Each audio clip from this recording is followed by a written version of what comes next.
1989.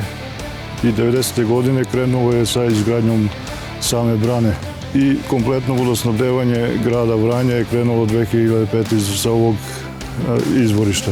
Značaj ove brane nije samo za vodosnabdevanje, on ima i višestruki značaj, pre svega za zaštitu područja ispod brane od poplava, od velikih voda, a i osmišljen je i da bude i turistički potencijal za generacije koje dolaze.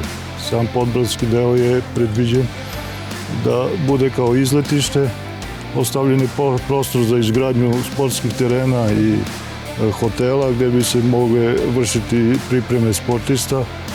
Objekti koji su napravljeni ispod brane, jedan od njih je i škola koja treba da zaživi kao škola u prirodi, gde bi deca dolazila u letnjem periodu na učenje u prirodi.